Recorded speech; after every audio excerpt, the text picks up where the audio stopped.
दोस्तों नमस्कार। 4 PM news network पर 4 पीएम गुजरात पर आप सभी का बहुत बहुत स्वागत है। मैं हूं आपका दोस्त मयूर जानी। दोस्तों ये जो मैं आपको ये खबर जो बताने जा रहा हूं ये इस वीडियो में, उसको बड़ा ध्यान से सुनिएगा, क्योंकि एक तो ये कहा जाता है कि जो गोदी मीडिया वाले जो एंकर है वो भी कहते रहते हैं कि ध्यान से सुनिएगा, लेकिन वो जब ध्यान से सुनने की बात करते हैं तो वो फिर नफरत फैलाने की बात होती है। और अब जब हम कहते हैं कि ध्यान से सुनिएगा तो इसका मतलब होता है कि हम आपको कुछ ऐसी बात बताने जा रहे हैं जो बिल्कुल तथ्य पर आधारित होती है और वो सच होता है जो आप तक पहुंचना जरूरी होता है। हम नफरत फैलाने के बिल्कुल खिलाफ है, आप जानते हैं, हम ऐसी कोई चीज नहीं करते, लेकिन सच दिखाना या सच आप तक पहुंचाना ये हमारी जिम्मेदारी है। तो इसको हम पूरी ईमानदारी से कोशिश करते हैं कि वो हम उसको निभा पाए।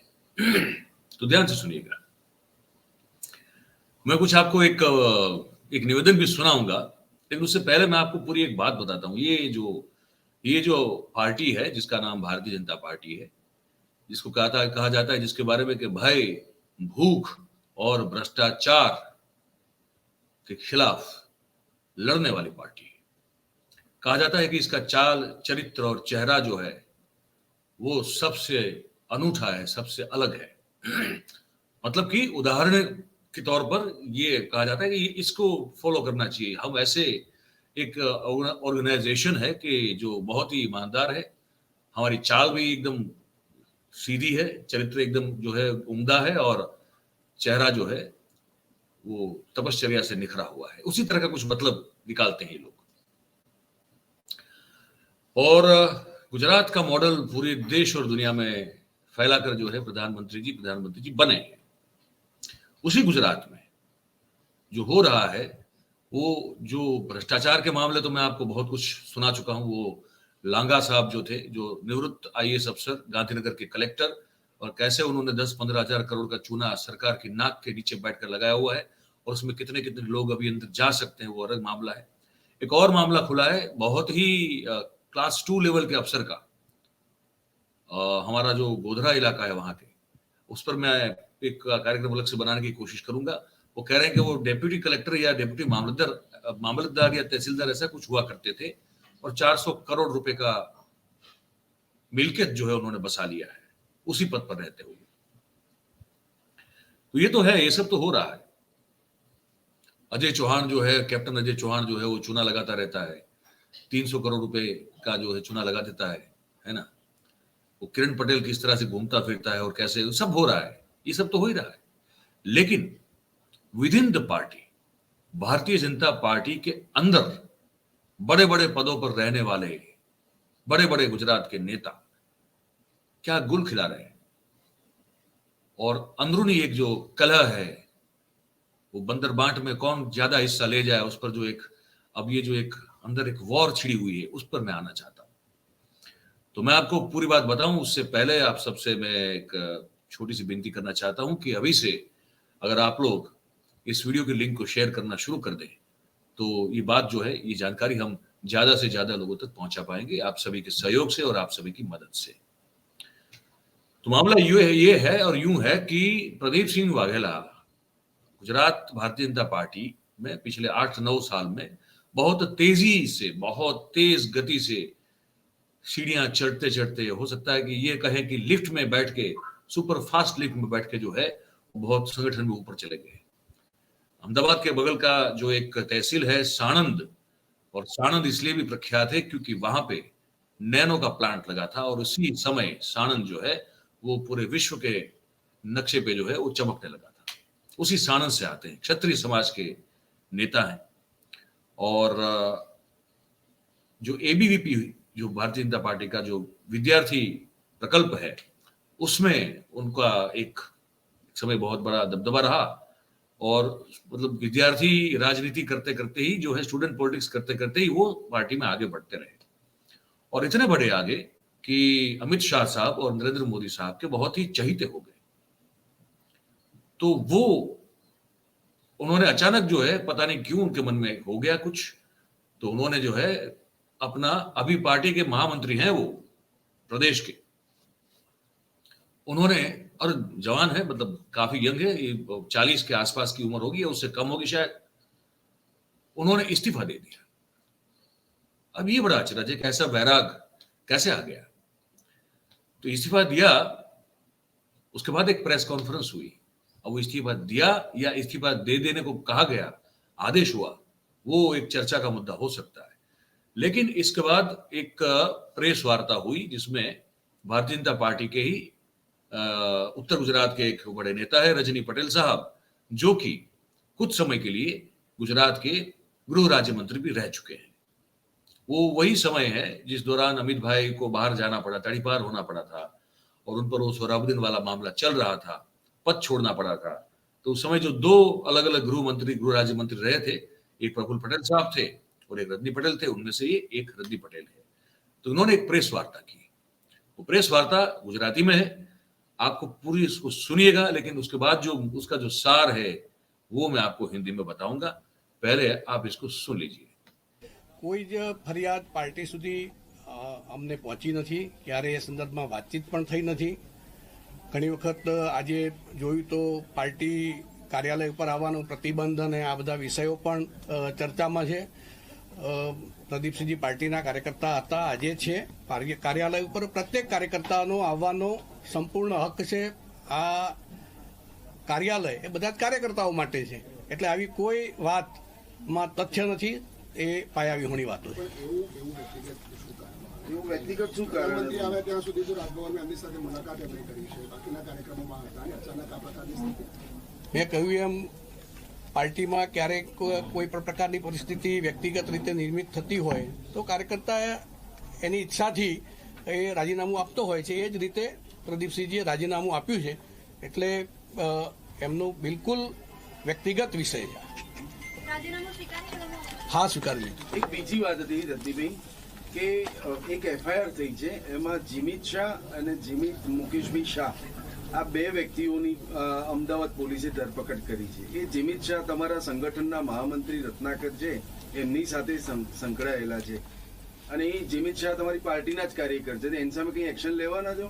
કોઈ પણ એફઆઈઆર એ જ્યારે દર્જ થતી હોય છે ત્યારે એની તપાસ થતી હોય છે અને તપાસના અંતે જે નિષ્કર્ષ આવતો હોય એના આધાર પર કાર્યવાહી થતી હોય છે।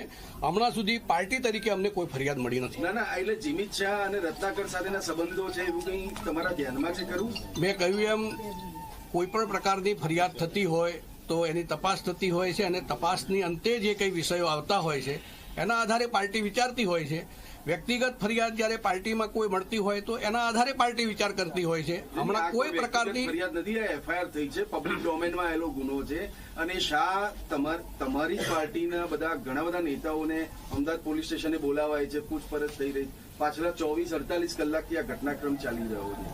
એટલે જીમિત શાહ સામે એના અને રત્નાકર તમારા જે સંગઠન મહામંત્રી છે એ વચ્ચેના કોઈ કનેક્શન છે કે કનેક્શનમાં આ પ્રદીપસિંહનું રાજીનામું લેવાયું છે કેમ? નહીં, મેં કહ્યું એમ પ્રદીપસિંહજીનું રાજીનામું ફક્ત અને ફક્ત એમણે પ્રદર્શિત કરેલી ઈચ્છાના આધારે લેવાયું છે અને બાકીની બાબતોમાં મેં અગાઉ આપ્યો જવાબ કે કંઈ પણ વિષય હશે તો એ જ્યારે તપાસના અંતે ધ્યાનમાં આવશે ત્યારે એનો આપણે આગળ એમાં વિચાર કરીશું। પણ રજનીભાઈ ખુલાસા સાથે કહેવું તો પડે ને જે સત્ય હોય એમ કહ્યું ને મેં રાજીનામું એમણે મારું કહેવું પડે, તમે પુષ્કળ માટે જો તમે આટલી મોટી એ કરી શકતા હોય તો આ તો પ્રજાનો એક જબરજસ્ત પ્રશ્ન। બિલકુલ બિલકુલ, મેં કહ્યું કે વ્યક્તિગત રીતે એમની ઈચ્છાથી એમણે રાજીનામું આપ્યું છે ને પાર્ટી એનો સ્વીકાર કરે। रजनी पटेल जो है बुरे फंस गए। बुरे इस प्रेस वार्ता में इसलिए फंस गए क्योंकि पत्रकार जो है, कुछ दो पत्रकार थे, इसमें से एक की आवाज में पहचानता हूं, हितेश वारोड थे। वो हमारे गुजरात के ही बहुत ही तेज और तर्रार पत्रकार हैं। वो भी अपना खुद का चलाते हैं, पंचायत टीवी करके वो चलाते हैं, एक डिजिटल प्लेटफॉर्म, और काफी बड़ी बड़ी अच्छी अच्छी चैनलों में काम कर चुके हैं। उनकी आवाज में पहचान गया। उन्होंने पूछा, बड़ा महत्वपूर्ण सवाल पूछा। अब देखिए इस पूरे मामले में, इसको ठीक से सुनिएगा, मैं फिर से कह रहा हूं, प्रदीप सिंह वाघेला ने अपनी मर्जी से अपने निजी कारणों से इस्तीफा दिया, ये कह रहे हैं रजनी पटेल। पत्रकारों ने सवाल पूछा कि अरे हुजूर सुनिए, ये बताइए कि आपके जो गुजरात पूरे संगठन के जो महासचिव हैं रत्नाकर जी, उनका एक बहुत करीबी है जो आप ही की पार्टी का एक कार्यकर्ता है जिसका नाम है जिमित शाह, और जिमित शाह के खिलाफ एक फरियाद एफआईआर दर्ज हुई है, और उस एफआईआर दर्ज होने के चलते बहुत सारे भारतीय जनता पार्टी के नेताओं की पूछताछ अहमदाबाद के एक पुलिस थाने में हो रही है पिछले 24-48 घंटों से, बारी बारी बुलाकर। तो क्या ये प्रदीप सिंह वाघेला का इस्तीफा देना वो इस पूरी घटना से कहीं संलग्न है क्या, कहीं जुड़ा हुआ है क्या? क्या रत्नाकर जी जो है वो खफा हुए हैं क्योंकि उनके बहुत करीबी व्यक्ति जो कि वो भी भारतीय जनता पार्टी का ही कार्यकर्ता था, इसके खिलाफ जो पुलिस फरियाद दर्ज करवाई गई वो प्रदीप सिंह वाघेला के कहने पर कहीं हुआ है, और इसीलिए रत्नाकर शेट्टी जी जो है वो काफी नाराज हुए और इसीलिए प्रदीप सिंह वाघेला को पद छोड़ना पड़ा। क्या ये कहीं है कुछ घोटाला इस तरह का, ये पूछा गया। इसके जवाब में रजनी पटेल जो है, आपने देखा होगा मुंह थोड़ा सूख गया था उनका और जबान थोड़ी सूख गई थी, उनको जो है वही दोहराना पड़ा कि मैंने पहले कहा था ये तो निजी कारणों से इस्तीफा दे रहे हैं, और बाकी आप जो कह रहे हैं वो उसका कोई पार्टी से लेना देना है नहीं, वो अगर कोई बात सामने आएगी तो फिर पार्टी अपना एक्शन लेगी।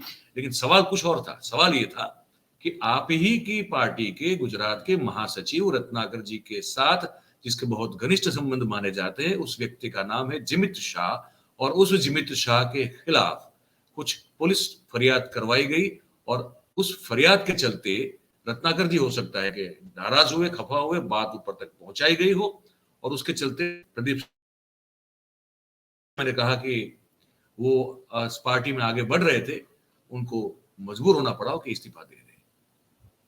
जवाब उसका दे नहीं पाए। अच्छा, अब सुनिए ये क्या है पूरा मामला, और ये जिमित शाह कौन है वो बताता हूं आपको। जिमित शाह एक भारतीय जनता पार्टी का कार्यकर्ता है और गुजरात यूनिवर्सिटी से जुड़ा हुआ है, क्योंकि यूनिवर्सिटी में उसका काम है, छपाई का काम है, वो छपाई है और बहुत सारे और भी कॉन्ट्रैक्ट लेता है जो शिक्षा के संबंधित होता है। यूनिवर्सिटी में जो भी चीजें होती है तो जो टेंडर मेंडर निकलता है वो अब तक उसी को महत्तम रूप से उसी को मिला करता था। कारण क्या था? बताया जा रहा है कि उसके अभी तक के, इससे पहले तक के, अब तो नए वहां पे कुलपति आ गए, लेकिन इससे पहले के जो थे वो थे हिमांशु पंड्या जी। हिमांशु पंड्या, अब सुनिए थोड़ा, उसको समझना पड़ेगा। हिमांशु पंड्या जो है वो भारतीय जनता पार्टी के 2 बार विधायक रह चुके और नरेंद्र मोदी साहब के बहुत ही, क्योंकि ना बहुत बड़े भक्त माने जाने वाले भरत पंड्या साहब के भाई। ओध है कुलपति गुजरात यूनिवर्सिटी के एक टर्म तक पूरा, और उसके बाद अब उनकी टर्म पूरी हुई तो किसी और को रखा गया, वो अलग मामला है। तो जब तक हिमांशु पंड्या का दौर था तब तक ये बहुत सारा जो ये कॉन्ट्रैक्ट, ठेका, टेंडर वगैरह जो होता था वो बताया जा रहा है कि जिमित शाह को मिलता था। अच्छा, प्रदीप सिंह वाघेला, ये मैंने पहले बता चुका हूं कि उनका भी जो उदय हुआ वो विद्यार्थी नेता के तौर पे हुआ, एबीवीपी के वो नेता हुआ करते थे। फिर यूथ भाजपा जो है, युवा भाजपा, बीजेवाईएम जिसको कहते हैं, उसमें फिर उनकी जो है उन्नति हुई। ये सब चीजें जो है, ये सब पद होते हैं वो शिक्षा संस्थानों से जुड़े होते हैं, वहां आप विद्यार्थी के तौर पर बहुत सारी आप गतिविधियां करते हैं।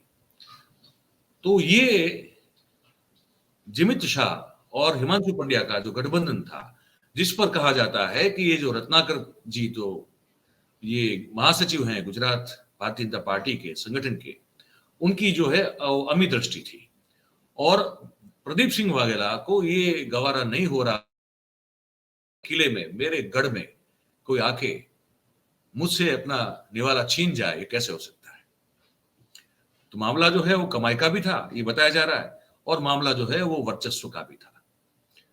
तो दोनों चीजें मिलाकर जो है प्रदीप सिंह वाघेला ने फिर सोचा कि ये तो ठीक नहीं है, कैसे भी करके ये जिमित शाह नाम का जो रोड़ा है इसको हटा देना चाहिए। तो बताया जा रहा है अभी, ये बहुत ही आधारभूत और विश्वसनीय सूत्र जो है हमको बता रहे हैं, ये बात हम आपको बता रहे हैं कि प्रदीप सिंह वाघेला ने, हमारे जो गृह राज्य मंत्री हैं हर्ष संघवी साहब, उनसे कुछ बातचीत की, कुछ बैठकें की, और कहा कि देखिए ये ठीक नहीं है, और कुछ अब जैसे आप जब आप सब चीज गलत ही कर रहे हैं तो आपसे बहुत सारी गलतियां तो होती हैं, जब तक उसको छुपाए जाने की व्यवस्था है आपके पास, तब तक आप निर्दोष है, आप पाक साफ हैं। जब आप पकड़े जाते हैं फिर आप कसूरवार हैं। तो ऐसी गलतियां तो हर कोई जो चोरी चपाटी या भ्रष्टाचार करता है वो हर कोई करता है।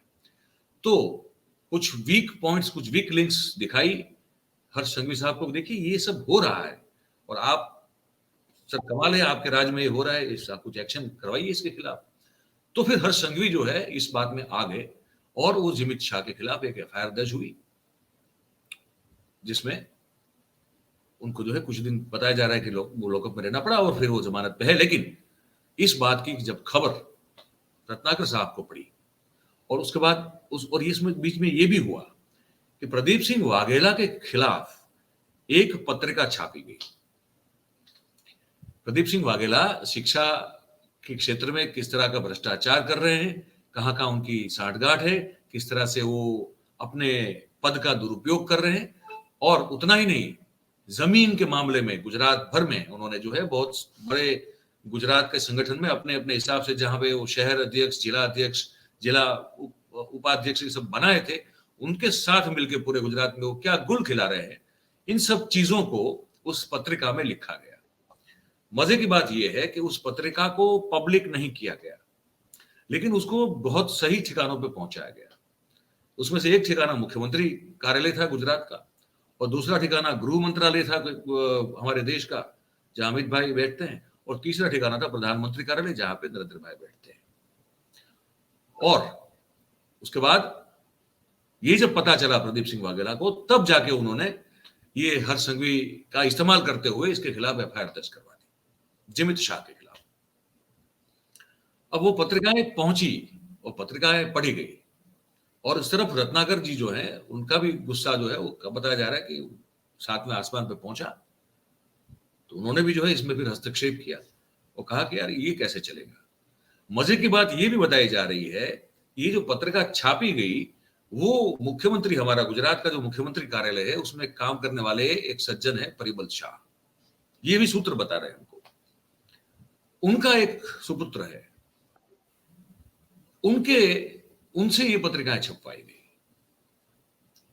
अब इस बात से वो जो मुख्यमंत्री कार्यालय में काम करने वाले जो शाह साहब हैं वो तो उससे अवगत नहीं थे, ऐसा बताया जा रहा है कि वो जानते नहीं थे इस चीज को, और ये सब कांड हो गया।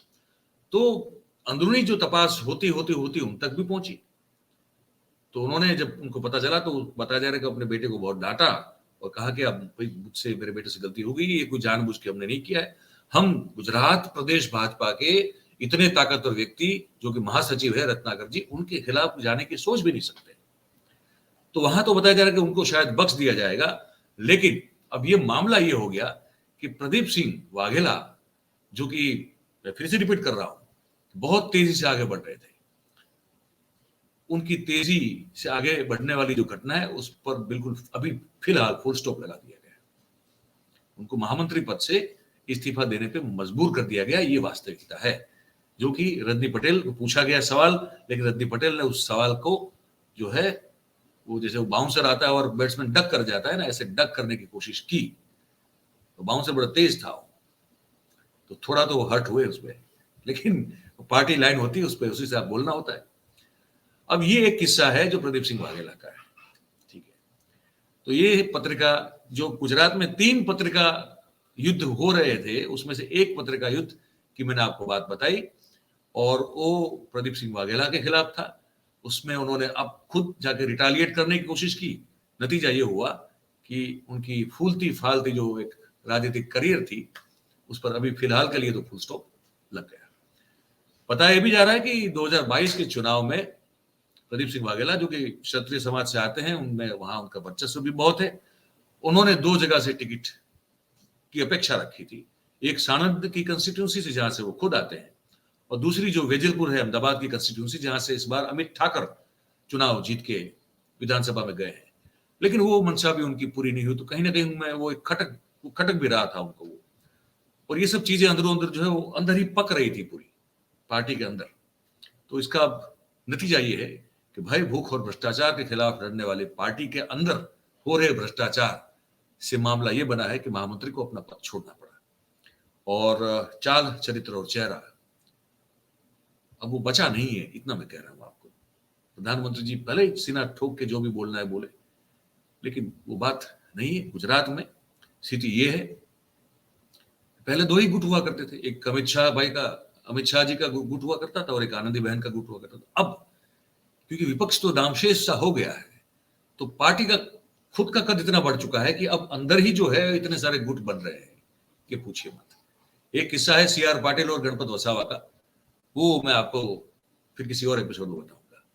वहां भी पत्रकार है, तो ये मुझे लगा कि ये बात आप तक बिल्कुल विस्तार से आपको पहुंचानी चाहिए, तो हमने आपको बता दी। अब आप इस पूरी खबर को सुन के आपको क्या लगता है, आप क्या सोचते हैं, क्या आपके मन में आता है, आपके मन की बात क्या है, ये हमारा जो नीचे कमेंट बॉक्स है इसमें आप जरूर से जो है हमको लिख के बताइएगा।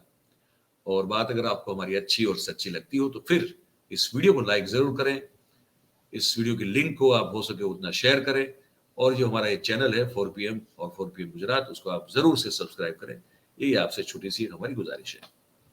आप सब हमारे साथ जुड़े इसलिए आप सबका बहुत बहुत धन्यवाद करते हैं। Thank you very much. नमस्कार।